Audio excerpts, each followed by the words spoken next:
She's beamed aboard from the bridge of the USS Enterprise to our bridge right here into the night. Come on, Marina Sirtis.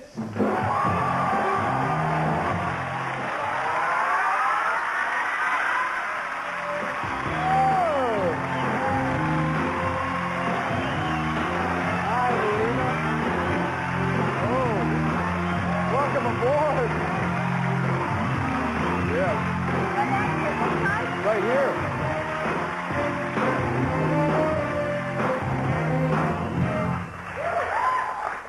Oh, I'm sparkling. I just look at my dress all sparkling. It's great, isn't it? I like this. What dress? Oh, yes. That is... You were beaming. I know, that was great. That was great. I've only ever beamed once before, actually, that wasn't on the Enterprise, and that was on another show at ABC. I think it was the home show, so... Well, I love that. But this was a better effect. That was a much nicer effect. Well, listen. We've got the best people in the business who worked on this show. No, I have to say you got the second best, because we've got the best over at Star Trek. Oh, of course. Right. Well, so, you know, so... Absolutely. First and second is interchangeable. But see, right? your film, we're videotaped, so we have the best in videotape. So we can share. We've got the best film, you've got the best videotape. That's good. You don't look like you're half Betazoid, half human. Kind of like Sinead O'Connor, you know? Yeah. I'm not going to say anything to that. No. Deep trouble. No. They've been on her case lately, haven't they? I know. I think probably they wouldn't be if she grew her hair. I just think it's people have a problem. Who has a problem with that? Yeah, do they have a problem? You know, she is, but she's so pretty, though. She's beautiful. She's beautiful. And I'm not saying I don't like bald-headed women, but, you know, there's some men just don't like that. But you are half... Betazoid. You're half Betazoid, half human. In real life, though, half Greek, half English? Well, actually, you know, I'm all Greek in as much as both my parents were Greek. But I was born in England, so I feel English. I don't feel Greek. It's kind of a mishmash because I'm more English until I get angry, you know, and then I turn into a Greek. Or if, you know, at that time of the month, you know. And then my boyfriend says, you know, he calls me Sybil then because I turn into this other person.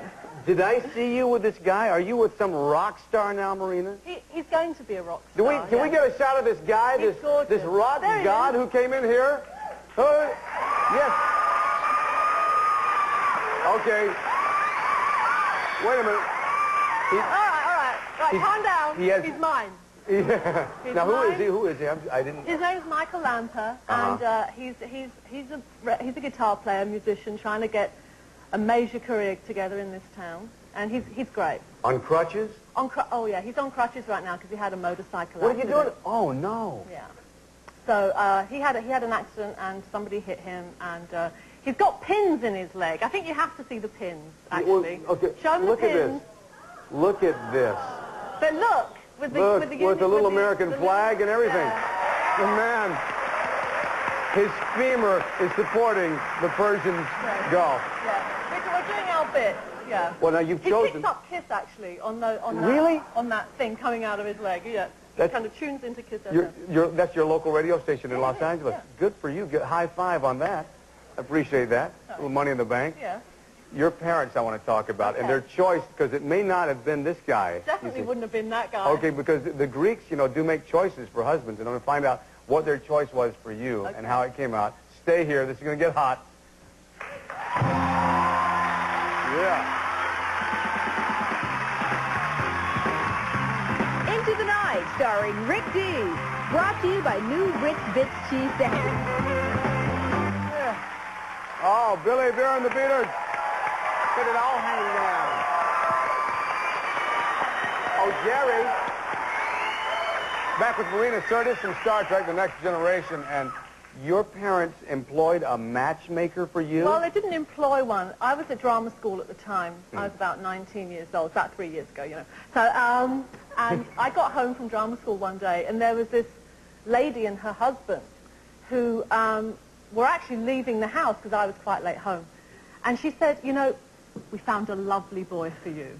And I said, excuse me? And she said, well, you know, he's very well educated and good family and, you know, started to build him up. And I got really angry and I just said, excuse me, do you think I'm ugly?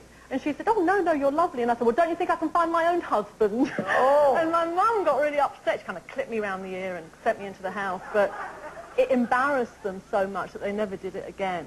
Now, in Greek families, is this accepted? It's very common. Yeah, it's very common. Accepted. I think it's basically to kind of marry your daughters off early before they get into any kind of trouble. If you know what I mean. You would never do that, would you, Marina? Well, in my case, it was probably a good idea, but we won't go into that. Let's talk about Star Trek: The Next Generation. And first of all, this uniform they have you wearing on the flight deck. All right. Uniform. Well, I've never seen a doctor in that plunging neckline. Well, I'm not a doctor. I'm a psychologist. And basically what happened was, have we got a picture? Oh, yeah.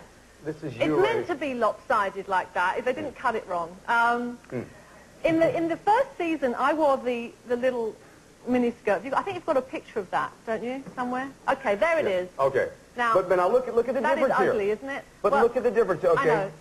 Somebody said I looked like the cosmic cheerleader in that outfit, and it didn't match my character, so they put me. Oh, it's so ugly, I can't bear to look at it. And would somebody please LeVar Burton to get the air filter off of his eyes? I know.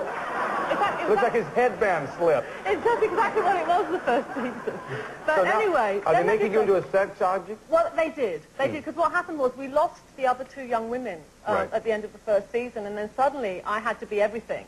So I had to be, you know, sexy and cute and funny and everything. It was great for that year. You really have no problem with that? No, I actually quite liked being, you know, a sex symbol. I don't have a problem with it. It is somewhat rare to find the ladies who act now who want to be that. Well, though. I was a very ugly child, you see. So now, oh, no, honestly, I was. You couldn't have been. I was really, really very. I mean, you asked Michael. He's seen the pictures. It was scary. Michael, was she an ugly child? Was she ugly? Now, be honest with me. Go on, be honest. You've seen the pictures. So now I like the fact that, you know, from that I can have developed into a sex object. At what age did the ugly duckling then become this gorgeous swan? About 14. And it was a real transformation, you know. Were you fat? Well, the fat kind of carried on until I was about 22, 23.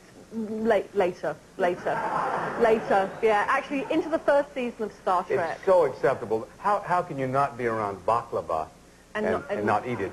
Well, that's a problem, but here also it's the cookies and things. So I have to work out a lot now. You really do have to still watch it and everything. I do. I hate it. I hate the fact that I have to work out, but I do. And it certainly pays off. And I can say that because I'm a doctor. I have to keep You're on reminding. a Yes, doctor? I am a doctor. He's a doctor? You're not a doctor. No, oh, no, guys, are you crazy? I wish I were right now, though, really. You'd be richer. I'd be a lot richer. Marina Sirtis, congratulations. Star Trek: The Next Generation. And Clint Holmes will be here when we come back into the night.